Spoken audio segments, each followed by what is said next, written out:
আজকের পরিবেশ পরিস্থিতি সেই জায়গায় যাচ্ছে, গরিব মানুষ খাওয়া হয় না।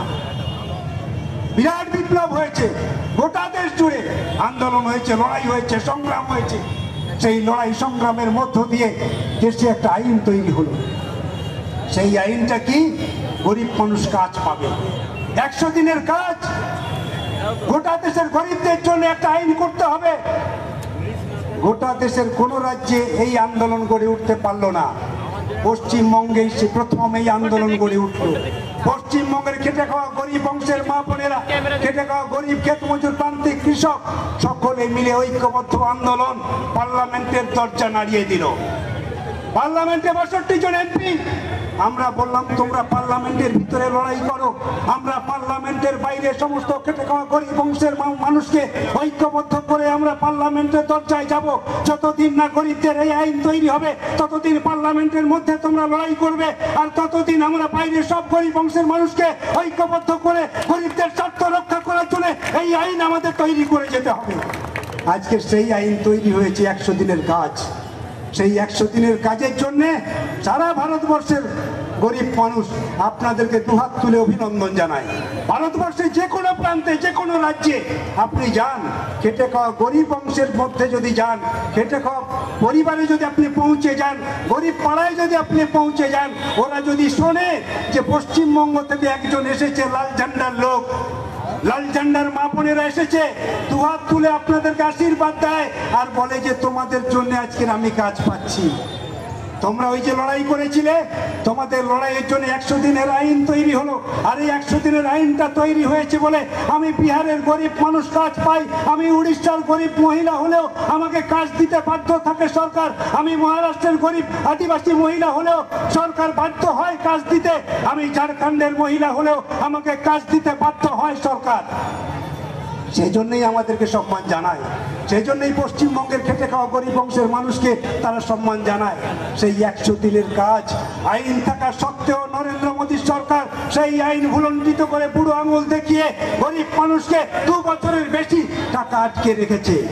আইনে বলা আছে ওই টাকা আটকে রাখা যায় না, 3 মাসের মধ্যে টাকা দিতে হবে। অথচ গোটা পশ্চিমবঙ্গের মানুষ আজকে 2 বছর ধরে কাজ থেকে বঞ্চিত হয়েছে। খেটে খাওয়া গরিব আদিবাসী পরিবার থেকে যে সমস্ত মা বোনেরা কাজে যেত, প্রতিদিন কাজ না করলে যাদের হাঁড়িতে উনুনে হাঁড়ি চড়তো না, সেই মায়েদের দিকে তাকিয়ে থাকতো তার সন্তানটা মা কাজে গেছে, কখন আসবে 2 পয়সা নিয়ে, তারপরে রান্না হবে, তারপরে বাজার হবে, আমাকে 2 খাবার জোগাড় করে দেবে আমার মা। এই প্রত্যাশা নিয়ে যে সন্তানরা বসে থাকতো, সেই সন্তানরা আজকের হতাশার মধ্যে আছে। মা ফেল ফেল করে তাকিয়ে থাকে, তার সন্তানকে কোলে নিয়ে তাকিয়ে থাকে, কাজ নেই, পঞ্চায়েতে তালা ঝুলছে, আর কাজ পাওয়া যাবে না, বাবা ভিন রাজ্যে চলে গেছে, কবে টাকা পাঠাবে, তারপরে তোমার 2 বাজার করে তোমাকে খাবার আমি অন্ন তুলে দেব। এই পরিবেশ পরিস্থিতি তৈরি হয়েছে গোটা রাজ্যে। সেই প্রকল্পে টাকা আটকে রেখেছে 2 বছর, জবাব দিতে হবে। আজকে জবাব নেওয়ার সময় এসেছে আমাদের কাছে। গোটা রাজ্যের মা বোনেদের প্রশ্ন তুলতে হবে, নরেন্দ্র মোদীর হয়ে যারা আসবে তাদেরকে জিজ্ঞাসা করতে হবে আজকের আমরা কি অপরাধ করেছিলাম, আইন থাকা সত্ত্বেও সেই আইন তুমি আমাদের স্বার্থে কেন ব্যবহার করলে না। চুরি করেছে মমতা ব্যানার্জির লোক, চুরি করেছে মমতা ব্যানার্জি, চুরি করেছে তার নেতা মন্ত্রীরা, চুরি করেছে তার কর্মীরা, চুরি করেছে তার দল, চুরি করেছে।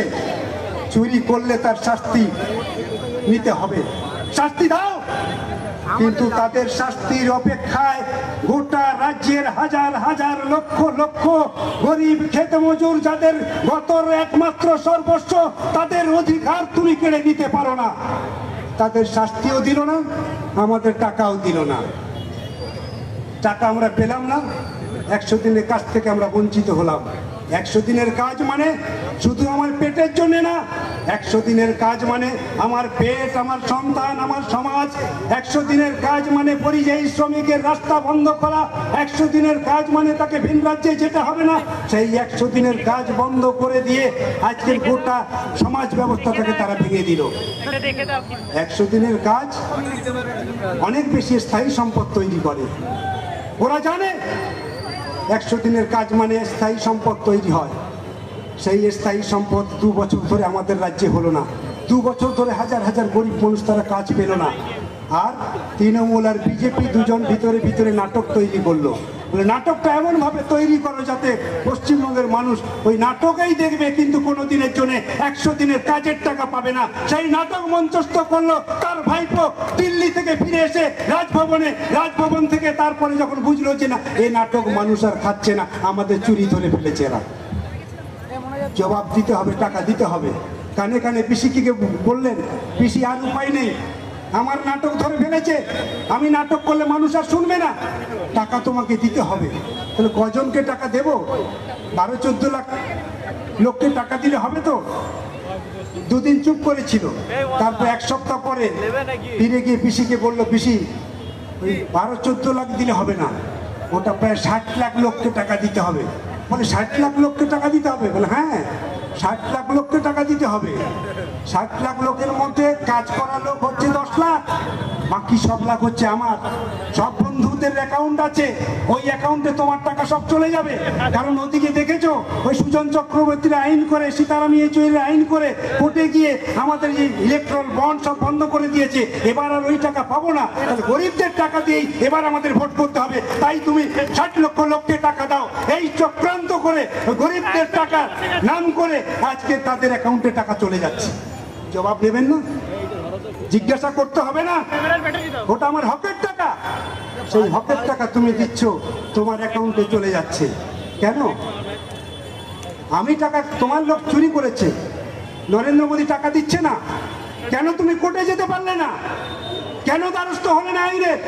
যে পশ্চিমবঙ্গে হাজার হাজার লক্ষ লক্ষ মানুষ কাছ থেকে বঞ্চিত হচ্ছে, তোমার তো নৈতিক দায়িত্বের মধ্যে পড়ে, তুমি সরকারটা চালাচ্ছ, তুমি তো কোর্টে যাবে, তুমি তো আইনে দ্বারস্থ হবে। তার বেলায় নেই। শাহজাহানকে যেই ধরে এনেছে, হাজার হাজার লক্ষ লক্ষ টাকা খরচা করে হুমড়ি খেয়ে পড়েছে কোর্টের ওখানে গিয়ে, শাহজাহানকে বাঁচাও। শাহজাহানের বেলায় কোর্ট, আর গরিব মানুষের লক্ষ লক্ষ টাকা কাজ যখন কামাই হয়ে যায়, কাজ যখন লুট হয়ে যায়, তখন সে কোর্টে যেতে পারে না। তারাই আপনাদের কাছে ভোট চাইতে আসবে। এই জন্যই আপনাদের কাছে বলার, বিবেচনা আপনারাই করবেন, আপনাদের প্রকৃত বন্ধুকে আর প্রকৃত শত্রুকে। এরা দুজনেই হচ্ছে আমাদের শত্রু, এই দুজনকেই পরাস্ত করতে হবে। তৃণমূল এবং বিজেপি কখনো গরিব মা বোনেদের বন্ধু হতে পারে না। তৃণমূল এবং বন্ধু কখনো আমাদের দেশের মা বোনেদের বন্ধু হতে পারে না। সেই জন্য তৃণমূল বিজেপিকে এক সুরে একসঙ্গে প্রধানত করতে হবে, তাদেরকে পরাস্ত করতে হবে, তবেই আমাদের মুক্তি হবে। এই জায়গায় দাঁড়িয়ে দেখুন না, ওরা নাটক করার চেষ্টা করলেও মানুষকে তার ভুল বুঝিয়ে রাখা যায় না। মানুষের উপরে অনেক অত্যাচার হয়েছে, সেই অত্যাচারে ঢেউ চুইয়ে চুইয়ে আস্তে আস্তে করে শেষ পর্যন্ত সুন্দরবনের দরজা পর্যন্ত পৌঁছে গেছে। সুন্দরবনের সন্দেশখালী সেই আক্রমণের হাত থেকে বাঁচেনি। সন্দেশখালী হচ্ছে একটা প্রান্ত এলাকা, আপনারা অনেকেই চিনবেন। আমাদের এই জেলার উত্তর 24 পরগনা জেলার একটা সুন্দরবনের ব্লক, যার 9টা দ্বীপ এবং 13টা নদী এবং 9টা দ্বীপ, চারিদিকে নদী দিয়ে ঘেরা। কেবলমাত্র কিছু নদীতে মাছ হয়, আর ওই নোনা মাটিতে একবারে ফসল হয়, তাতে পেটের ভাত হয় না। এইরকম একটা এলাকা, তফসিলি জাতি উপজাতি মানুষের বাস। এখানে বামফ্রন্টের আমলে অনেক কাজ হয়েছে। ওখানকার মা বোনেদের স্বনির্ভর দল গোটা রাজ্যের মানুষকে উৎসাহিত করেছিল। সন্দেশখালীর মা বোনেদের 100 মা বোনেদের স্বনির্ভর দল গোটা উত্তর 24 পরগনা জেলাকে পুরস্কার এনে দিয়েছিল। সেই সন্দেশখালীর মা বোনেরা আর মাথা উঁচু করে বাঁচতে পারে না। 2011 সালে চারিদিকে পরাজয়, লাল ঝান্ডা নেই, কিন্তু সন্দেশখালীর সেই ভেজা মাটি আদিবাসী অংশের মানুষ সেই লাল ঝান্ডাকে জিতিয়ে তাদের প্রতিনিধিকে বিধানসভায় পাঠিয়ে প্রমাণ করেছিল গোটা রাজ্যে লাল ঝান্ডা না থাকলেও সন্দেশখালী থেকে লাল ঝান্ডা কখনো তোলা যাবে না। এই অঙ্গীকার, এই আওয়াজ যখন, এই কণ্ঠস্বর যখন বিধানসভা পর্যন্ত পৌঁছে যায়, তখন বিধানসভার রানী চুপ করে থাকতে পারেন না। তখন তিনি সব সময় পরিকল্পনা করেন এবং বলেন, যেন তেন প্রকারেণ সন্দেশখালী আমার চাই। সন্দেশখালীর ভেজা মাটি, দ্বীপ এলাকা, এই দ্বীপ এলাকায় আমার চোর গুন্ডা বদমায়ের সন্তানদেরকে ওখানেই সবচেয়ে ভালো রাখতে পারবো, অর্থাৎ ওটা আমার দরকার। যে কোনো মূল্যেই দরকার লুট করো, পাট্টা লুট করে নাও, বর্গদার তাড়িয়ে দাও, আর মা বোনেদের যে স্বনির্ভর দল ছিল তা ভেঙে দাও। সবাই আমার দিকে তাকিয়ে থাকুক, আমি ছাড়া ওদের আর দেখার কেউ থাকবে না। এই রকম পরিবেশ তৈরি করো, সন্দেশখালীর খেটে খাওয়া গরিব মানুষ সবাই মনে করবে তৃণমূল ছাড়া আমাদের রক্ষা করার মতন আর কেউ নেই, তাহলেই আমি ওই জায়গা দখল করতে পারবো। তাতেও ক্ষান্ত হয়নি, মানুষ মেনে নেয়নি, এই অত্যাচার মেনে নেয়নি। বারে বারে বিধানসভায় প্রশ্ন তোলা হয়েছিল, বারে বারেই বলা হয়েছিল সন্দেশখালীর বর্গা জমি লুট হচ্ছে, সন্দেশখালীর পাট্টা জমি লুট হচ্ছে, তোমার তৃণমূলের নেতা কর্মীরাই সেই জমি লুট করছে। আর প্রতিদিন আজকের মা বোনেরা যে অধিকার পেয়েছিল সেই অধিকার ভুলণ্ঠিত হচ্ছে। আপনি দেখুন, মা বোনেরা যাতে মাথা উঁচু করে বসতে পারে সেদিকটা অন্তত নজর দিন। আপনি আমাদের রাজ্যের মহিলা মুখ্যমন্ত্রী, এই কাজটা অন্তত করুন। একবারও করার চেষ্টা করেনি আমাদের রাজ্যে, বরং যত দিন গেছে তত আক্রমণ বেড়েছে, যত দিন গেছে তত বামপন্থা দুর্বল হয়েছে, আর বামপন্থা যত দুর্বল হয়েছে মা বোনেদের উপর আক্রমণ তত ঘনীভূত হয়েছে। বামপন্থা দুর্বল হলে কখনো মা বোনেদের ইজ্জত রক্ষা হয় না, বামপন্থা দুর্বল হলে কখনো গরিব মানুষ জমি ফিরে পায় না, বামপন্থা দুর্বল হলে সেই এলাকার ছেলে মেয়েদের লেখাপড়া কখনো হয় না, বামপন্থা দুর্বল হলে কেটে খাওয়া গরিব মানুষ তাদের মর্যাদা ফিরে তারা পায় না। বামপন্থা দুর্বল হলে গোটা সমাজের মানুষ ধসে পড়ে, তাদের দুঃখ যন্ত্রণায় নিজেদেরকে টুকরে টুকরে মরতে হয়, কাঁদতে হয় ঘরের কোণে, নিজের চোখে জল কাউকে দেখানো যায় না। সেই জ্বলন্ত উদাহরণ হচ্ছে সন্দেশখালী। সেই আক্রমণ চলে গেল মা বোনেদের ঘরের উপরে, মা বোনেদের উপরে। এরকম কোনো জায়গা আছে ভারতবর্ষে দেখাতে পারবেন? এইরকম একটা আধুনিক যুগ, ৭৬ বছর পেরিয়ে গেল স্বাধীনতা হওয়ার পর, এখনো পার্টি অফিসে ডেকে পাঠাবে মা বোনেদেরকে? মিটিং আছে রাত 12টায়, তারপরে মা বোনেরা কাঁদতে কাঁদতে সকালবেলা ফিরে যাবে। তার সন্তান তার স্বামীর সঙ্গে শেয়ার করতে পারবে না কেন তারা ডেকেছিল। এই পরিবেশ এখন আমাদেরকে দেখতে হবে। সন্দেশখালীর এই ঘটনার পরে তাদেরকে জিজ্ঞেস করবেন না, এরপরে ভোট হবে, এরপরে ভোট দিতে হবে, তাদেরকে জিজ্ঞেস করতে হবে না আমাদেরকে। প্রশ্ন হচ্ছে এই জায়গাটায়, আমরা ওই সন্দেশখালী দেখতে চাই না। আমরা যে সন্দেশখালী তৈরি করেছিলাম, সন্দেশখালী হচ্ছে পশ্চিমবঙ্গের একটা এলাকা। পশ্চিমবঙ্গে বামফ্রন্ট জামানায় সন্দেশখালীর যে পরিবেশ ফিরে পেয়েছিল, সকলে কাঁধে কাঁধ মিলিয়ে তফসিলি জাতি উপজাতি সকলে এক সুরে যে উন্নয়ন করেছিল, তেভাগা আন্দোলনের পীঠস্থান সন্দেশখালী, মা বোনেরা যে মর্যাদা পেয়েছিল সেই মর্যাদা সুরক্ষিত করার সময় এসেছে আজকে। তাই তো দেয়ালে পিঠ থেকে গেছে মা বোনেদের, তখন আর সরার জায়গা নেই। যত অত্যাচার আক্রমণ হয়েছে, এই আক্রান্ত মানুষ আস্তে আস্তে শক্তিশালী হয়ে সামনের দিকে এগিয়ে গেছে। তাই তো আজকের এই আন্দোলন গড়ে উঠেছে, এই আন্দোলন গোটা রাজ্যে ছড়িয়ে পড়েছে। আসুন আমরা সন্দেশখালীর মা বোনেদের এই উন্নত চেতনা চিন্তা, বামপন্থী মনোভাবাপন্ন মা বোনেদের যে আন্দোলন গোটা রাজ্যের মানুষ হাতিয়ার করে গোটা রাজ্যের গরিবকে ঐক্যবদ্ধ করছে, সেই ঐক্যবদ্ধ আন্দোলনের পাশে দাঁড়িয়ে আজকে যে নির্বাচন এসেছে, বাম এবং বামপন্থা শক্তিকে শক্তিশালী করার জন্য, তৃণমূল এবং বিজেপিকে পরাস্ত করার যে সুযোগ আমাদের কাছে এসেছে, সেই সুযোগটা সদ্ব্যবহার করি। আজকের আমরা যেখানে দাঁড়িয়ে সভা করছি, এখানকার প্রার্থী হচ্ছে আমাদের বামফ্রন্ট মনোনীত সিপিআইএম প্রার্থী কমরেড সৃজন ভট্টাচার্য, ছাত্র নেতা। সে ছাত্র শেষ করে যুবতে এসেছে।